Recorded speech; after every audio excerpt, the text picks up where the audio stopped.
They were like two bodies with one brain. They knew exactly what the other one was going to do. Their bond was unique and wicked. Welcome to Watch Mojo, and today we're examining our picks for the 10 most evil Irish people ever. Can Father Payne still cover up his sins? For this list, we'll be looking at the worst Irish criminals in history, including those from the Republic of Ireland, Northern Ireland, and Ireland before partition. Did we miss anyone off the list who's truly bad? Let us know below. Robert George Clements. Born in Belfast, Ireland in 1880, Robert George Clements was a physician who eventually settled in England. However, tragedy dogged his heels, suspiciously so. He married 4 times, thrice to well-off heiresses, and all of them died. The first apparently died of sleeping sickness, the second and third of endocarditis, and the fourth of leukemia. But there were suspicious circumstances, such as a rushed cremation and botched autopsy. An investigation found that Clement's 4th wife had died from morphine poisoning. However, when the police went to arrest the real-life version of Bluebeard in 1947, they found he had taken his own life using the same means. Kieran Patrick Kelly. Nicknamed Nosy Kelly due to his large nose, Kieran Kelly may have killed up to 31 people. He was born in Rathdowney, Ireland in 1930. At 18, he joined the British Army, but went AWOL and was dishonorably discharged. Settling in London, England, he fell on hard times and became homeless. Well, the situation was that Kieran Kelly was a vagrant. He lived basically at Clapham Common, Kennington Park, Camberwell Green, Tooting Bec and places like that. Then in 1983, Kelly was arrested for theft. However, he murdered his cellmate William Boyd, apparently because he was snoring. During questioning, Kelly confessed to having killed numerous other victims. And then after that, of course, he carried on pushing people underneath tube trains. I think he had a fixation on it. He couldn't come to terms with what he'd done. Due to a lack of evidence, he was only sentenced to life in prison for slaying Boyd and homeless man Hector Fisher in 1975. We'll likely never know his true victim count, as he passed away in 2001. You put yourself in my shoes, right? Yeah. You go and kill a geezer, and years go by, and you do another few, right? And you're not captured. So what do you do? Think. What do you do then? John Bodkin Adams. Born in Randalstown, Ulster in 1899, John Bodkin Adams moved to Eastbourne, England in 1922 to work as a general practitioner. But his patients kept dying.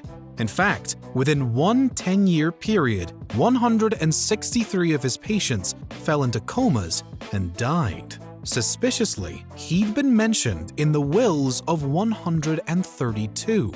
The doctor had become notorious for the excellence of his bedside manner when dealing with wealthy, elderly ladies. The cemeteries of Eastbourne had many graves of patients who had been very willing to remember Dr. Adams with substantial legacies in their wills. The police came calling in 1956, suspecting he was overdosing patients on narcotics. Adams was acquitted of murder, however, due to lack of evidence. Adams himself pleaded guilty at Lewis Assizes to 14 charges of professional misconduct in his handling of drugs. The judge would later opine that Adams had just been easing the passing of the dying. Adams was later found guilty of forging prescriptions and cremation forms. He was struck off as a doctor, but reinstated after just a few years and continued practicing. Kate Webster. Ever heard of the Richmond murder? It was notorious in Victoria, England, although it's since been overshadowed by the crimes of Jack the Ripper. And remember, this is the height of the Jack the Ripper murders. There's a heightened police presence. The newspapers are going crazy about covering the Jack the Ripper case. And there are wanted posters all round Whitechapel saying, "Beware, Jack the Ripper." Born in the late 1840s in Callan, Ireland, Kate Webster spent her early life in and out of jail for theft. In 1879, she became the maid of widow Julia Martha Thomas in Richmond, London. After an argument, Webster pushed Thomas down the stairs and choked her to death. She then hid the evidence in a grisly fashion, discarding the remains around London. For weeks, Webster posed as Thomas before the neighbors got wise and she fled to Ireland, where she was arrested. She was hanged in London. Only in 2011 was Thomas's skull discovered, buried in David Attenborough's garden. Patrick Holland. This Dublin-born career criminal was involved in everything from arms and drug trafficking to armed robbery. In his youth, he joined the US Marine Corps before returning to Ireland and running various criminal rackets. The balance had shifted in favor of the criminal and away from society. And society was under as much threat at that time from organized crime as it had ever been. He did time for robbery, as well as possession of explosives and drugs. But he's most notorious for his suspected involvement in the murder of journalist Veronica Guerin in 1996. I'm not the only crime reporter that, does this, and I think that the regrettable thing is that we're all probably targets, unfortunately. Guerin's coverage had angered drug lords, in particular John Gilligan, whose gang Holland had joined. Holland denied the murder and wasn't convicted. In 2007, he was arrested for plotting to kidnap a businessman for ransom and died in prison 2 years later. Considering the life he led, it was always likely that Patrick Eugene Holland would end his days in prison. Black Widows of Liverpool. Born in Ireland in 1829 and 1843, respectively, Irish sisters Catherine Flanagan and Margaret Higgins ran a rooming house in Liverpool, England. I think everyone is familiar with the concept of women sticking together in times of trouble, but you normally assume that it's going to be a helping in a pleasant way. But then, their tenants started to drop like flies. First, Flanagan's son suddenly perished in 1880. Then, Higgins' stepdaughter and another lodger passed away. Eventually, Higgins' husband, Thomas, also fell ill and died. Each time, the sisters collected their life insurance payouts. With every death came an insurance payout to one of the group, to be later shared. Thomas's death spurred his brother to contact the authorities, and arsenic was discovered in the bodies of all the deceased. After the sisters were arrested, Catherine alleged that she was part of a larger conspiracy with other women who also murdered people to claim their life insurance. It's believed the syndicate murdered at least 17 people for profit. If there was any remorse, it seemed lost in a web of shared liability. The sisters were hanged on the 3rd of March, 1884. Ivan Payne. Ordained in 1967, Irish Roman Catholic priest Ivan Payne moved from parish to parish abusing young male victims. Father Ivan Payne betrayed the trust of his victims, of their families, and he was in a very, very special position of trust. He served as chaplain at Dublin's Our Lady Children's Hospital in 1968 and was appointed to Cabra Parish in 1981. In the 90s, a pattern of abuse came to light. And he seems beyond the reach of the police, the church, of anyone, even after the church, again hearing no more than whispers, insist on a psychological test. Allegedly, the church provided him with a loan to pay off one victim.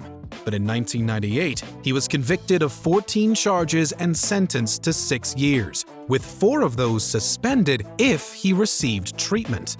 Due to backlash, the sentence was extended to 6 years. And that was the first time he confronted and admitted what he had done, despite the fact and despite the amount of opportunities he had been given to come clean and tell the truth about what he had done. After just 4.5, Payne was released. It was reported in 2009 that the church had furnished him with an income from a fund meant for charitable purposes. John Francis Duffy. In the early 1980s, 2 men terrorized London, sexually assaulting a string of women near train stations. From then on, the attacks became incredibly prolific. At one point, there was 3 in one night. They would generally drive around together, listening to music to psych themselves up. By 1986, several women were also murdered. Police soon arrested one of the men responsible, John Duffy, who had been born in Dundalk, Ireland, but raised in England. He was convicted of 2 murders and 4 sexual assaults. John Duffy walked into the witness box at the Old Bailey and put up one of the worst offences ever heard by an Old Bailey jury. By the late 90s, Duffy admitted to further crimes and denounced his accomplice as his friend David Mulcahy. In 2001, Mulcahy received 3 life sentences, while Duffy had an additional 12 years added to his imprisonment. He is protecting the image of himself that he's putting out there to other people. He doesn't want others to believe that he is this individual who's carried out these heinous crimes. Alfred Taylor. In the late 19th century, Dublin-born Alfred Taylor fought as a mercenary, enforcing British colonial rule in Africa. He later served as a captain of the British Army in the Second Boer War. He embarked on a brutal campaign of ethnic cleansing and has been described by historians as ruthless and sadistic. In 1901, he was accused of war crimes, including the murders of unarmed men and boys.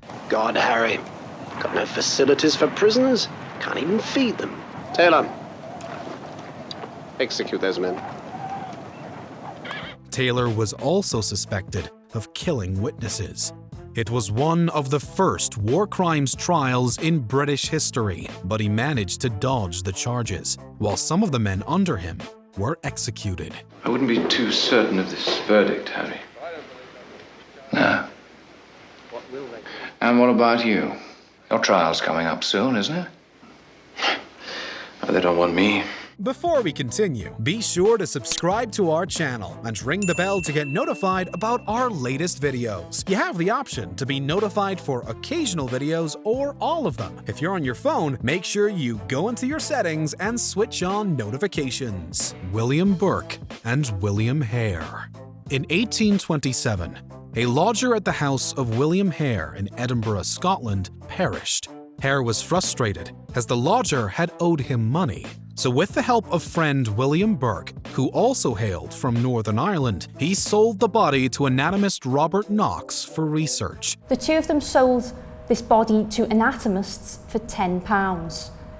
Getting so much money at a time when they were in a state of poverty prompted them to look after means of the same kind. The following year, the duo went on a spree, slaying 16 people and selling their bodies to Knox. After the police caught them, Hare was given immunity for confessing to the crimes, while Burke was executed. Knox was cleared of complicity, although the public remained extremely suspicious. And it seems that some anatomists, like Dr. Knox, were willing to turn a blind eye to where the corpses came from. After Hare was released, he disappeared, never to be heard from again.